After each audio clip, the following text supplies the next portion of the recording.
Você já parou para pensar que um dos maiores animes de todos os tempos, com mais de 700 episódios, na verdade deveria ter sido bem mais longo? Calma, eu sei que parece loucura falar isso. Se você olhar para o anime, a sensação é de que a história se arrasta por conta da quantidade absurda de fillers. Mas o que quase ninguém repara é que o mangá original de Masashi Kishimoto funciona em um ritmo completamente diferente. Ele é extremamente acelerado. Se você fizesse uma leitura atenta hoje, ficaria impressionado com a velocidade em que os eventos gigantescos acontecem e são resolvidos. No começo, essa dinâmica ágil foi justamente o que tornou a obra tão popular e viciante. O autor conseguia amarrar vários núcleos de forma frenética. Só que essa mesma pressa acabou cobrando um preço muito alto no futuro, deixando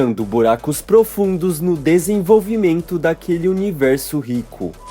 A verdade incomoda e o formato corrido do mangá prejudicou a história. E se você ficar comigo até o final, vai entender como o desfecho de Naruto foi sacrificado por pura pressão dos bastidores. Antes de entrarmos nos detalhes onde a história correu demais, se você curte esse tipo de análise profunda sobre o universo de Naruto e quer descobrir segredos que a maioria dos fãs deixa passar, já aproveita para se inscrever aqui no canal. Nesse canal eu trago vídeos um dia sim e um dia não, explicando toda a obra de Naruto. Voltando ao vídeo. O mito do ritmo lento e o desperdício de potencial. Muitos fãs argumentam que colocar mais capítulos no mangá tornaria a leitura maçante ou arrastada. Só que existe um erro conceitual bem grande aí. Duração não dito ritmo. Uma história curta de 10 capítulos pode parecer eterna se for mal contada, enquanto uma saga de milhares de páginas pode voar se os acontecimentos forem interessantes e bem encadeados. Adicionar arcos extras em Naruto não estragaria o fluxo, desde que o conteúdo mantivesse o nível do material original. O maior pecado da obra, tirando a reviravolta da Kaguya e a traição de Zetsu Negro, foi o imenso potencial desperdiçado ao longo do caminho. O mundo criado por Masashi Kishimoto tinha uma mitologia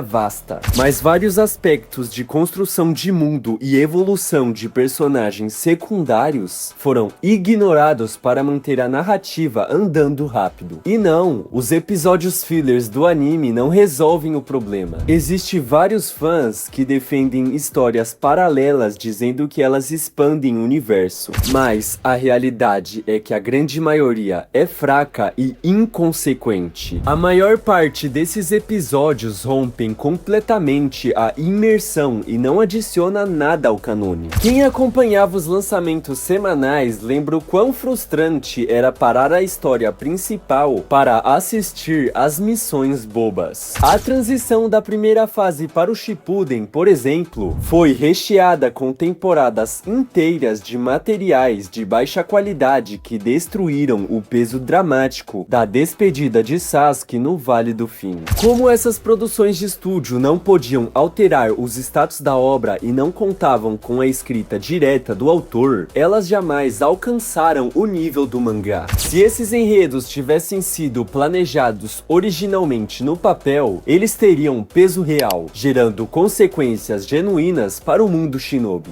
O arco perdido da primeira fase. Se analisarmos detalhadamente a estrutura da primeira parte de Naruto, ela é muito sólida e bem amarrada. Mesmo assim, havia um espaço perfeito para um arco adicional que mudaria completamente a nossa percepção sobre o time 7. A história começa de forma brilhante com a saga do País das Ondas. Essa missão de escolta serviu para mostrar ao leitor a verdadeira face do mundo ninja. A violência, o sacrifício e o peso da vida de um mercenário. Foi a única oportunidade em que vimos o quarteto principal vivenciando uma missão de rotina real. Fora isso, o dia a dia deles resumia-se a vislumbres cômicos de tarefas de baixo nível, como recolher lixo ou capturar animais de estimação. Logo após o confronto contra os Zabuza e Haku, a narrativa salta direto para o exame Chunin. Olhando em retrospecto, esse teste de promoção militar acontece cedo demais. A partir dali, a calmaria acaba. Passamos pela invasão da vila, pela busca excêntrica por Tsunade ao lado de Jiraiya enfrentando a ameaça de Orochimaru, e culminamos na tensa missão de resgate do Sasuke. No Shippuden, a engrenagem gira inteiramente em torno da Akatsuki e da Quarta Grande Guerra Mundial Ninja. Ou seja, a dinâmica comum de missões foi deixada de lado. A inserção de uma saga intermediária entre o País das Ondas e o Exame Chunin traria benefícios gigantescos para a obra. Primeiramente, consolidaria os laços de amizade e rivalidade entre Naruto e Sasuke, tornando a futura traição de Sasuke ainda mais dolorosa. Além disso, seria um momento perfeito para introduzir outros times de calouros da Folha, como as equipes de Asuma e Kurenai. No Exame Chunin, figuras como Gaara, Rock Lee e Neji roubam a cena e ganham enorme relevância, enquanto os próprios colegas de turma de Naruto ficam em segundo plano. Um arco focado em uma missão conjunta daria o estofo necessário para nos importarmos mais com o resto dos genins desde o início. Essa pressa toda aconteceu porque os editores da revista pressionaram Kishimoto para acelerar os acontecimentos, acreditando que um torneio de lutas manteria os índices de audiência ainda no topo. Embora a estratégia comercial tenha funcionado, sacrificou-se uma etapa valiosa de maturação dos jovens ninjas. Se você está curtindo essa nossa conversa e concorda que esses detalhes negligenciados mudam a forma como enxergamos o anime, deixe o seu gostei aqui embaixo. Já não se esquece de se inscrever também, porque já sabe, se sair desse vídeo com sua inscrição desativada, provavelmente eu tenho certeza que nunca mais vai encontrar esse canal. Te dou esse aviso, hein? Voltando ao vídeo. O desaparecimento dos coadjuvantes no Shippuden. O declínio no aproveitamento dos 12 de Konoha é uma das maiores reclamações da comunidade de fãs até hoje. Personagens como Neji e Rock Lee tiveram arcos de superação fantásticos e lutas memoráveis na infância. Contudo, na fase adulta, parece que eles nem estão na história. O núcleo feminino sofreu ainda mais, com exceção da Sakura, que ainda teve momentos de destaque. Personagens como a Ino e Tentei foram deixadas de lado. Até mesmo a Hinata só ganhou um foco dramático real na invasão de Pen durante o seu sacrifício por Naruto.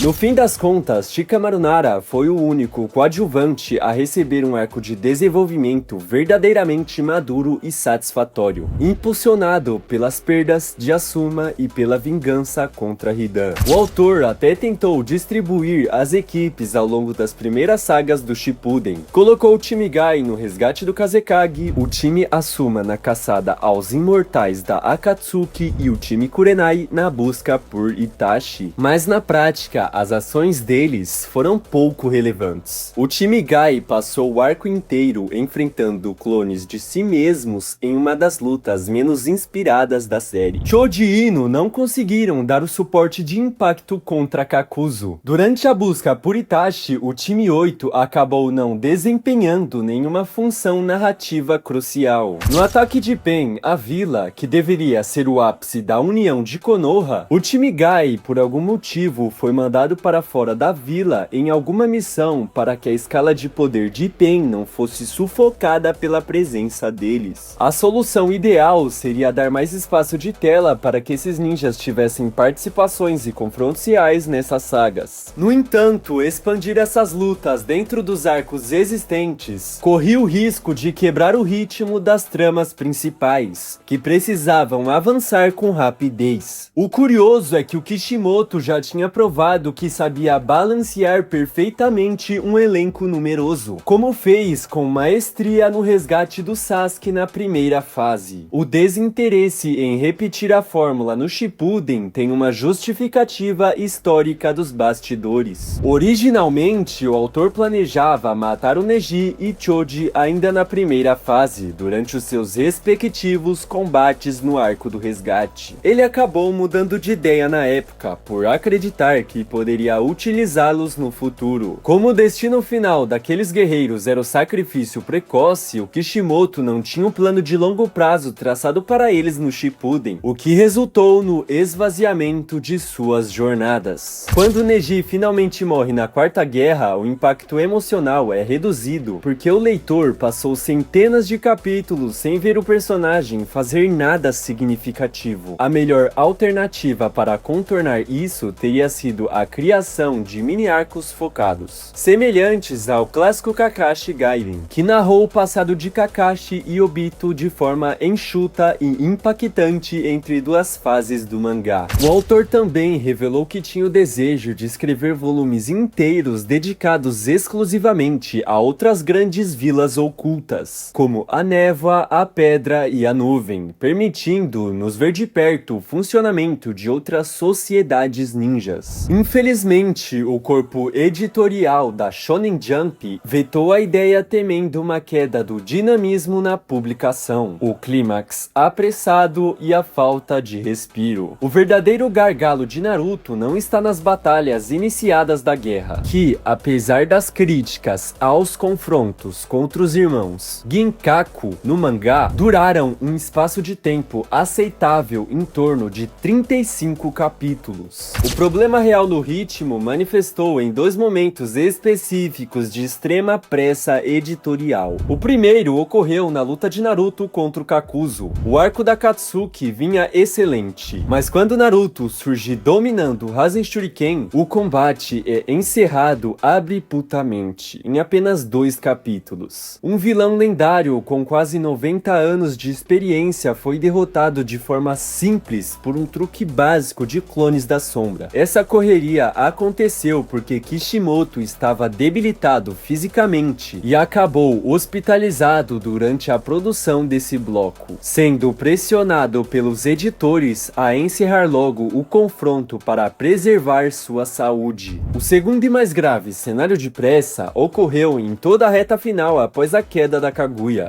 O confronto final entre o Naruto e Sasuke no Vale do Fim durou míseros 5 capítulos. Para a luta mais aguardada de uma saga de 15 anos, tudo aconteceu de forma compacta e imediata, sem dar tempo para a narrativa absorver as consequências do fim da Quarta Guerra Mundial Ninja. A obra foi privada de um elemento essencial em qualquer estrutura literária: a ação de queda. Em uma boa narrativa, o clímax deve ocorrer por volta de 80% a 90% da jornada, reservando a porção final para a descompressão, onde o leitor entende como o mundo se reorganiza após o grande clímax. Em Naruto, fomos jogados diretamente do campo de batalha para um salto temporal de 15 anos no capítulo final, focado muito mais em introduzir a geração de Boruto do que em celebrar a vitória do Naruto. Essa conclusão estúpida foi uma exigência comercial da Shonen Jump, que estipulou o prazo inflexível para que a série terminasse exatamente na marca simbólica do capítulo 700. No fim, a pressa dos bastidores impediu que Naruto alcançasse o patamar de perfeição estrutural que merecia, sacrificando o desenvolvimento de seu universo e de seus heróis em prol de prazos e números redondos. Se você quer continuar explorando os segredos do mundo ninja, clica nesse vídeo agora, porque aí você vai descobrir por que o arsenal de jutsus do Naruto é uma grande porcaria. É sério, esse vídeo tá insano. E é isso, minha rapaziada, muito obrigado pela companhia e até a próxima. O Nick aqui, falou! Shorty want me so bad, do your knees hurt? Yeah, I'm counting paper guap in my beamer, yeah. If you want one, now you coming with a paper. I ain't texting shorty back, see you later.